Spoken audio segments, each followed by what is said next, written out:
The Power of Concentration by Theron Q. Dumont. Lesson 3. How to Gain What You Want Through Concentration. The ignorant person may say, "How can you get anything merely by wanting it?" I say that through concentration you can get anything you want. Every desire can be gratified. But whether it is will depend upon you concentrating to have that desire fulfilled.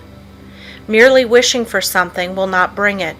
Wishing you had something shows a weakness and not a belief that you will really get it. So never merely wish, as we are not living in a fairy age. You use up just as much brain force in vain imaginings as you do when you think of something worthwhile. Be careful of your desires. Make a mental picture of what you want and set your will to this until it materializes. Never allow yourself to drift without helm or rudder. Know what you want to do and strive with all your might to do it, and you will succeed. Feel that you can accomplish anything you undertake. Many undertake to do things, but feel when they start they are going to fail, and they usually do. I will give an illustration. A man goes to a store for an article. The clerk says, "I'm sorry, we do not have it." But the man that is determined to get that thing inquires if he does not know where he can get it. Again receiving an unsatisfactory answer, the determined buyer consults the manager, and finally he finds where the article can be bought. That is the whole secret of concentrating on getting what you want. And remember, your soul is a center of all power, and you can accomplish what you will to. "I'll find a way or make one" is the spirit that wins. I know a man that is now head of a large bank. He started there as a messenger boy. His father had a button made for him with a P on it and put it on his coat. He said, "Son, that P is a reminder that someday you are to be the president of your bank. I want you to keep this thought in your mind. Every day do something that will put you nearer your goal." Each night after supper he would say, "Son, what did you do today?" In this way the thought was always kept in mind. He concentrated on becoming president of that bank, and he did. His father told him never to tell anyone what the P stood for. A good deal of fun was made of it by his associates, and they tried to find out what it stood for, but they never did until he was made president, and then he told the secret. Don't waste your mental powers in wishes. Don't dissipate your energies by trying to satisfy every whim. Concentrate on doing something really worthwhile. The man that sticks to something is not the man that fails. Power to him who power exerts. Emerson. Success today depends largely on concentrating on the interior law of force, for when you do this you awaken those thought powers or forces which when used in business ensures permanent results. Until you are able to do this, you have not reached your limit in the use of your forces. This great universe is interwoven with myriads of forces. You make your own place, and whether it is important depends upon you. Through the indestructible and unconquerable law, you can in time accomplish all right things, and therefore do not be afraid to undertake whatever you really desire to accomplish and are willing to pay for in effort. Anything that is right is possible. That which is necessary will inevitably take place. If something is right, it is your duty to do it, though the whole world thinks it to be wrong. God and one are always a majority, or in plain words, that omnipotent interior law which is God, and the organism that represents you, is able to conquer the whole world if your cause is absolutely just. Don't say, "I wish I was a great man." You can do anything that is proper and you want to do. Just say, "You can, you will, you must." Just realize this and the rest is easy. You have the latent faculties and forces to subdue anything that tries to interfere with your plans. Let the troubles and responsibilities of life come thick and fast. I am ready for them. My soul is unconquerable. I represent the infinite law of force, or of all power. This God within is my all-sufficient strength and ever-present help in time of trouble. The more difficulties, the greater its triumphs through me. The harder my trials, the faster I go in the development of my inherent strength. Let all else fail me. This interior reliance is all sufficient. The right must prevail. I demand wisdom and power to know and follow the right. My higher self is all wise. I now draw nearer to it. Lesson 4. Concentration, the silent force that produces results in all business. I want you first to realize how powerful thought is. A thought of fear has turned a person's hair gray in a night. A prisoner condemned to die was told that if he would consent to an experiment and live through it, he would be freed. He consented. They wanted to see how much blood a person could lose and still live. They arranged that blood would apparently drop from a cut made in his leg. The cut made was very slight, from which practically no blood escaped. The room was darkened, and the prisoner thought the dropping he heard was really coming from his leg.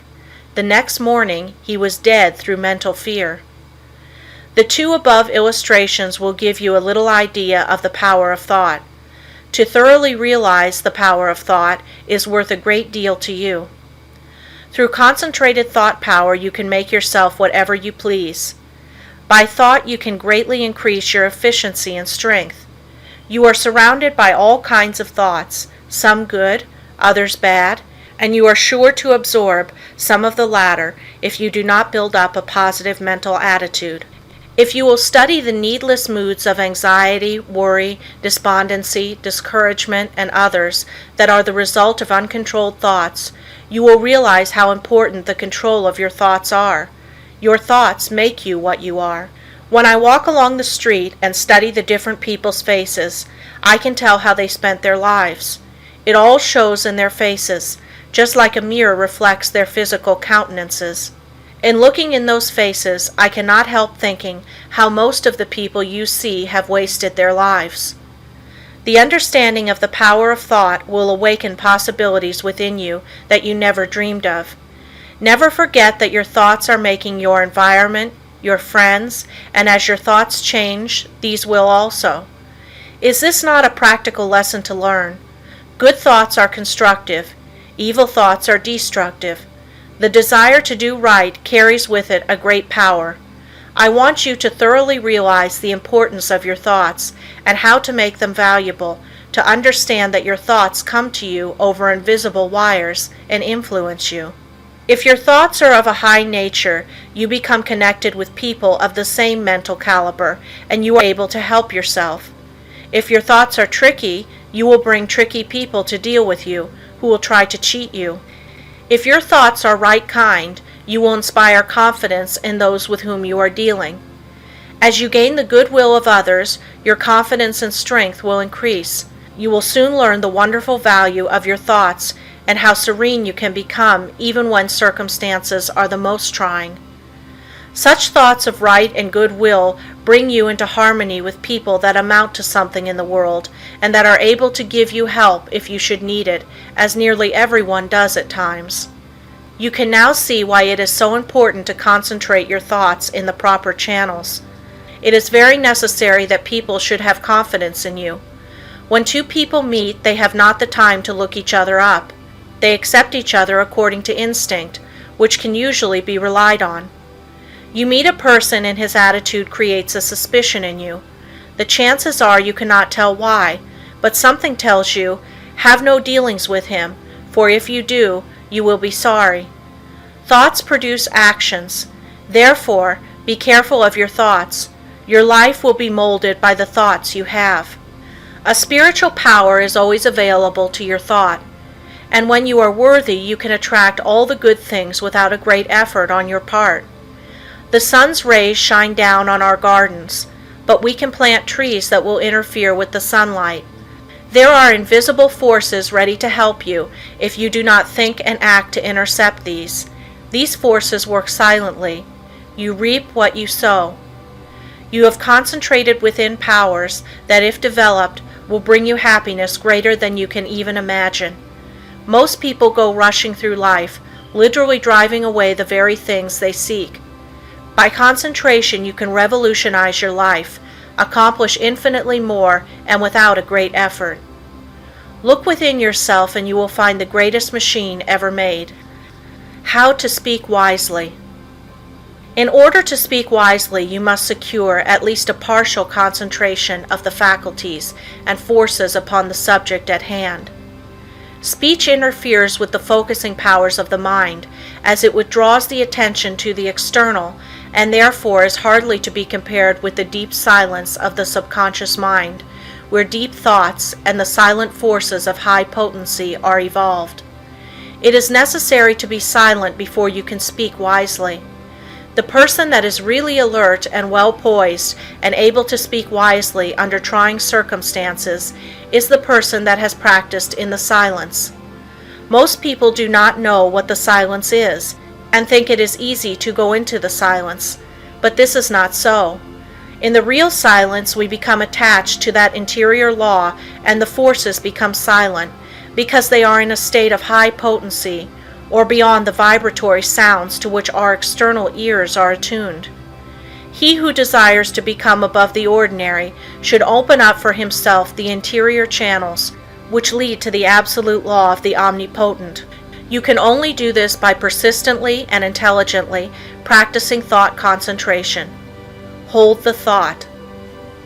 In silence, I will allow my higher self to have complete control. I will be true to my higher self. I will live true to my conception of what is right. I realize that it is to my self-interest to live up to my best. I demand wisdom so that I may act wisely for myself and others. In the next chapter, I will tell you of the mysterious law which links all humanity together by the powers of cooperative thought and chooses for us companionship and friends. End of Lesson 4.